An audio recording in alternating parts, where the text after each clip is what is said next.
What if the very thing that starts the cascade of not getting things done, that itchy, agitating feeling that you get right before you take action with a distraction and create the cycle of procrastination, that anxious, itchy, agitating feeling where you just feel like I've got to reach for my phone. I've got to go check my email. I just got to get up and walk around. Whatever that thing is, that moment of distraction that you're reaching for to keep you from the task that you're actually supposed to be doing. What if that thing itself, the itchiness, the agitation, what if it was actually the gateway to your most productive day? Well, it is. It actually is. That agitation is actually the conduit with which we get into the flow states. That blissful feeling of laser-like focus where nothing can distract you. You become super creative and the greatest problem solver in the world. And you're just dialed in on the project. And when you're done, it feels like time hasn't passed, even though you've maybe been really focused for hours after hours. Well, that level of productivity and focus and getting results first starts with the agitation that you've been allowing to distract you and to keep you from dropping into that deep focused work that you're capable of and you absolutely have to start doing, or you're going to start drowning. And you guys, when I realized that unlocked everything for me, because I'm just like everyone else. I may have been coaching in business and fitness and mindset for about 2 decades now, over 2 decades now.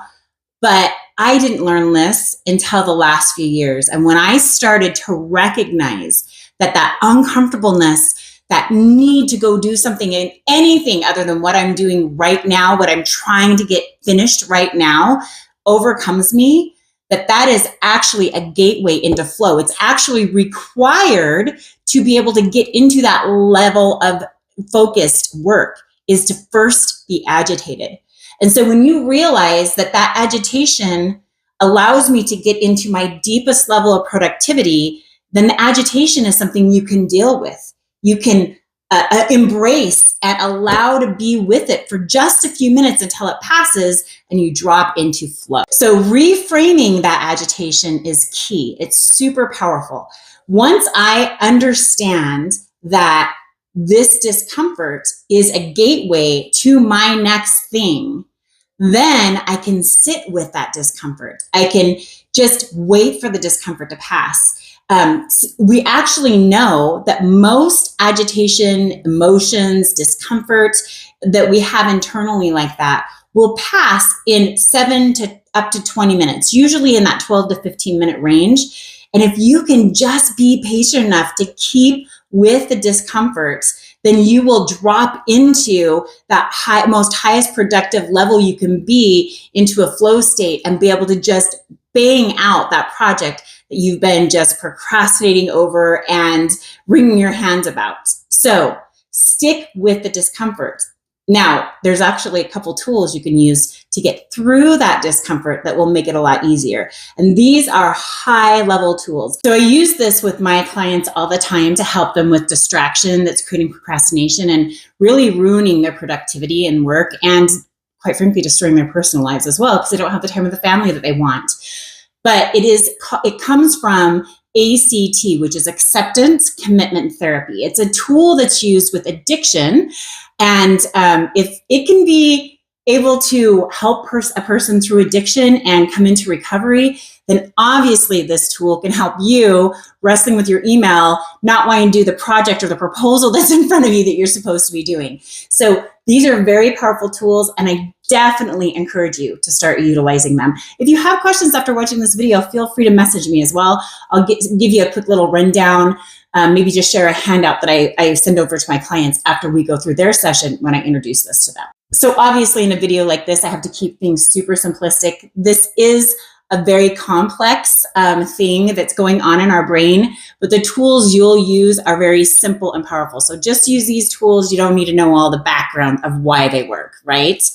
But one thing that you do want to keep in mind is what I started this video off with, which is that we know that most of these emotions will just come and go as long as we don't act on them. But another thing we know is that when we try to push them away, the temptation away, it actually creates a resistance and a desire for it all the more. Think of it like if I told you don't do X, Y, and Z, or don't think about a polar bear, you're going to think about a polar bear. When I tell myself don't think about grabbing your phone, all I can think about is grabbing my phone. So it's key to remember that these emotions, feelings, agitations, no matter how high they are, even an addiction level, can pass within 7 to 20 minutes. And if I know that, then I can sit with this discomfort using these tools. So what we're going to do first is when you feel that urge come over you, I want you to just stop for a second and notice what you notice. And what I mean is understand what's going on around you, what just took place, what you're trying to do that triggered this discomfort, this agitation. And you'll start to notice patterns in your behavior when you start noticing these things. But take a moment to just notice what you notice. Ask yourself, like, oh, where did that come from? What was I thinking or feeling right before that agitation started?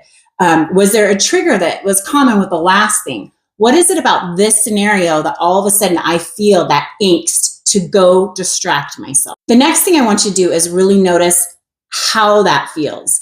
Like for me, it feels very itchy. It feels like I'm stuck in traffic, if that makes sense. You know that feeling when you have somewhere to get, you just got to get somewhere, and you're stuck behind an idiot driver and you're angry and you're revved up.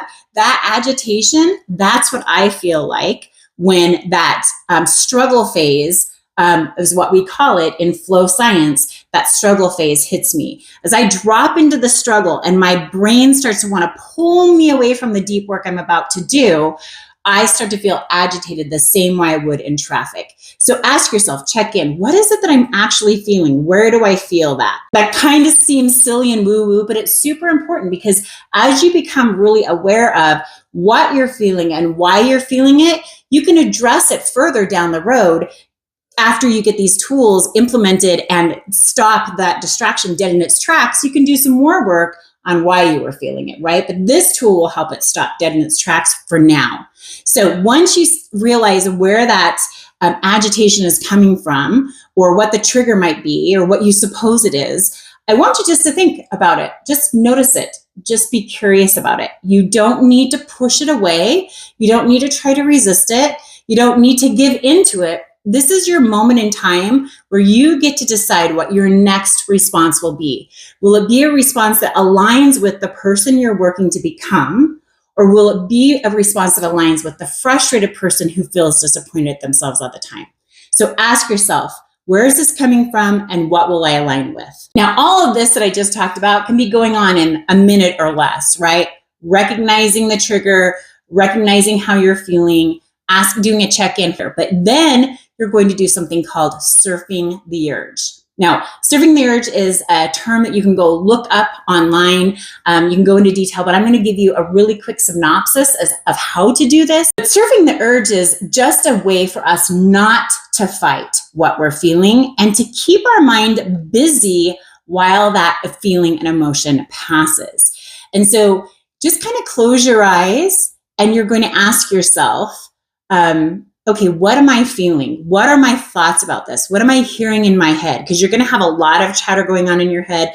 You're going to have a lot of emotions coming up in your head. And then notice how maybe the emotion and the chatter feels a little quiet, a little soft, a little slow. Other times that distress and that agitation and that need to go do the thing rises up really, really high, and it feels like it's at a threshold that maybe you just can't hold on anymore and you're going to have to go do the thing. Notice that. And then start surfing the urge. Don't push it away, but just recognize it, feel it, breathe through it, and let it pass like a wave. So one of the ways that this can be visualized, and it can be visualized a myriad of different ways, is closing your eyes and seeing like leaves on a river. And those leaves are going down, and every time one of those thoughts and every time that emotion rises up, you just take it and you place it on each leaf. You don't try to make it move faster away, because remember, we're not pushing it away. You just place it on the leaf and you let that go, further and further and further away from you, just like the actual emotion will do over time.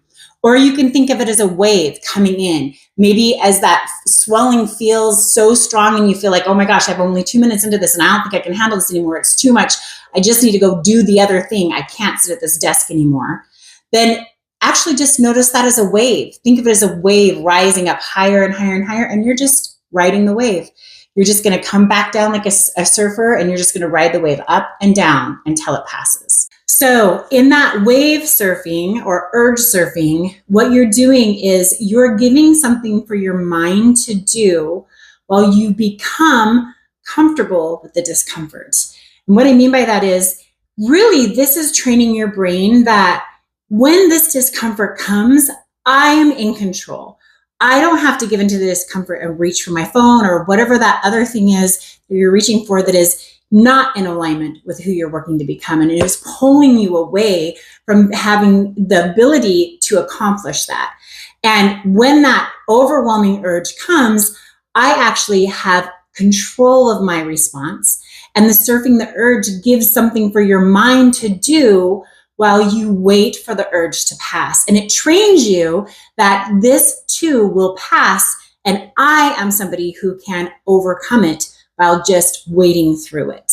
Now, after you finish surfing the urge and it's passed and you have weathered the storm and you're on your merry way into flow, one thing I want you to do, and this is really important, I want you to take a second to acknowledge yourself. You see, when we go through this kind of stuff, there's a lot of negative head talk, even self-loathing, because we know that we could do more and be more efficient and have better results if we could just overcome this distraction, procrastination cycle we're in.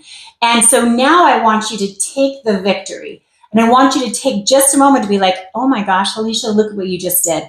That distraction that has been the bane of your existence on this project, you just overcame it. You were able to sit with the discomfort until you dropped into this high productivity, and you can do it again. It's important to make sure you celebrate your victories so you have a truthful statement to overcome the self-loathing or bad head talk in your head about what you used to do in the past. Because when you start using this tool over and over, pretty soon those urges are going to be gone. You have really remapped the way your brain looks at and sees and handles distraction.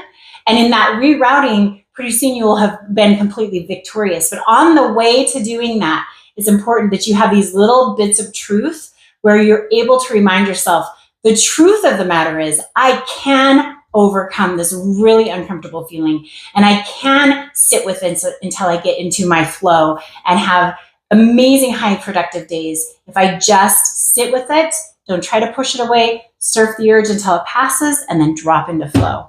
It's beautiful. It's like butter. So next time that urge comes up where you feel that total discomfort and you want to just go do anything except for what you're doing right now, take just a couple minutes to do these few steps. 1, reframe the discomfort. Remind yourself that this agitation I feel to distract myself from the hard work I'm about to do or the deep work that I'm about to do, that is actually what I need to go through. I need to sit with, I need to feel in order for my body to be prepared for and being able to enter into the flow state, which is the most productive bliss you're going to reach. Number 2, as you wait out that discomfort, surf the urge. Ask yourself, gosh, where did that come up from? Why am I doing this? What is it that I'm being distracted from? And then remind yourself that this is only going to last 7 to 20 minutes. And I can surf this urge. I can plant my thoughts and my desires on a leaf or a wave. And as it comes up and crashes, I know it's going to go back out to the ocean. So as you start to implement these, I've tried to give you the most basic tool in this tool belt to go use, but there might have some questions pop up, and that's totally fine and understandable. Feel free to DM me, and if it's helpful, I will send you over just the action packet that I send over to my clients when we do a session on how to handle distraction, reframing it as what it truly is, which is a gateway to productivity, and then using the tool of surfing the urge while you're waiting for that feeling and that discomfort to pass. Hope that helps you guys.